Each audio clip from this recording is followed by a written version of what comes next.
Story 1. There was this time long ago that I was in charge of watching my cousin and his 4 friends while they slept over. My uncle was paying me $100 to watch them for the night. All I did was play video games with a bunch of 10-year-olds for most of the night. I thought it would be the easiest $100 I ever made. But things took a huge turn for the worse when I heard footsteps coming from upstairs. We were in the basement, still playing video games. 2 of the kids also heard the sounds. I counted 5 kids sitting on the couches, and neither my aunt nor uncle was supposed to be home that night. I swallowed my gum when I realized the basement door was wide open. I told them to stay there while I ran upstairs to shut the door. The door didn't have a lock from the inside, only from the outside. I called to the kids to hide in the workout room. I shut the TV and all the lights, then followed the kids into the workout room. We listened in the dark as the footsteps approached the basement door, and then came the horrible sound of it opening, followed by heavy steps stomping down each stair one by one. One of my cousin's friends was crying. I had to tell them to shut the hell up. I leaned against the door, wedging it shut with a chair and a bunch of barbell weights. I listened as the door to the boiler room was opened, then, moments later, closed. Screams of children filled the room as the doorknob to the workout room began to turn. I pushed against the door with all my might to keep it shut. Whoever was on the other side quickly gave up as we heard rushed footsteps going up the stairs. I heard the footsteps right above our heads, moving in the direction of the front door. This was before everyone had cell phones, so calling someone wasn't an option. I scanned the whole house, finding the front door had been left open and all the bedrooms upstairs had been trashed. Nobody was in the house. So I called the kids up. A few things had been stolen, but as long as nobody was hurt, we were all happy. It was during a blizzard in Valley Stream. I was getting paid $250 to watch some couple's kid while they went away for the weekend. His name was Matthew. This took place on the first night, which was a Friday. Matthew was already supposedly asleep while I was in the living room watching a movie. I got a knock at the door and looked at the clock. It was close to midnight. There was no way I was opening it. Not even 10 seconds later. "Open the door! Open the door! Open the door!" I heard the sound of 2 or 3 men angrily banging on the door, yelling for me to open up. I felt like my heart was about to stop. I took a peek through the blinds, and there was somebody standing right on the other side of the window. I fell back in fear, and after managing to get back on my feet, I ran to the kitchen phone to call the police. They said, because of the weather, it could take a while for an officer to get there. I was told to take the child and hide somewhere until help arrived. They wanted to keep me on the line, but I wasn't thinking clearly in the heat of the moment, and I hung up. By the time I ran through the living room again, the banging had stopped. I took another peek through the window. Nobody was there. Then I heard the sound of glass shattering from a few rooms over. My knees felt weak as I realized they had just broken in and were about to climb into the house. I had to run and get Matthew. Of course, when I got upstairs, there was no time left to run back down. I already heard footsteps and laughter coming from downstairs. I covered Matthew's mouth with my hand and ran with him into his toy closet. A few minutes dragged into what felt like half an hour as we sat there in the dark. Matthew began to squeal as footsteps on the carpet reached just outside his bedroom door. There was more than one person. They came inside. There weren't many places to hide in this room. I was actually reflecting on my whole life, so sure I was going to die. Then we heard it, the sound of a police siren outside, even from in the closet. I heard one of the men in the room mutter a curse. I opened the door just in time to hear at least 3 pairs of footsteps rushing down the stairs. They didn't get far.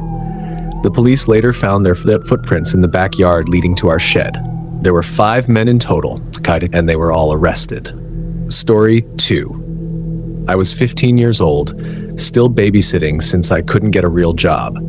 This was by far the most horrifying experience of my life. Me and this kid I was babysitting, his name was Mike, were taking a walk with his dog through the woods behind his house. His dog suddenly stopped, ears straight up, paw in the air. Then the dog started barking, pulling, and going crazy. We thought it might be a black bear. I told Mike to turn around and walk back to the house. I struggled to pull the dog in the other direction, and then I saw what he was barking at. Beyond a big tree stood a man, just standing there, staring up at me. I yelled out, asking if he needed something. With that, he turned around and walked off. I was genuinely freaked the hell out. The dog calmed down, so walking back was easier for a few minutes, until the dog started freaking out again. Something was behind us. I couldn't see what it was, but I was worried it was the same guy, and that he might have been following us. I was tempted to unleash the dog, but that seemed like a bad idea. I didn't look back the rest of the way. The dog kept barking and pulling. I did my best to run or at least walk fast. For the next half hour, I made sure we weren't being followed, checking every window and door. Eventually, I thought it was safe. We played Mario Kart and tried to forget. But my worst fear came true. Outside on the patio, I heard the sound of a toy bucket falling over. Turning on the patio light, I saw a green bucket full of beach toys knocked over. There was no way some small animal did that. The dog started going crazy again. I told Mike to get me his dad's hunting rifle. Maybe it was dumb to have an 8-year-old get a gun, but I didn't have time to think rationally. Strange noises continued outside, taps on the windows, chimes being pushed, things falling over. Then I saw him. Through one of the windows, I caught a glimpse. He was walking past until he noticed me. Then he stopped. I lifted the gun to show we were armed. He didn't run away right away. He crouched like some kind of creature and stared right into my soul. Finally, he walked back into the woods. I didn't sleep much that night. A week later, I got a call from Mike's parents. They said a creepy-looking man had been stalking their house from the woods. They asked me to describe the man I saw. I couldn't give a good description. I hadn't seen much of his face.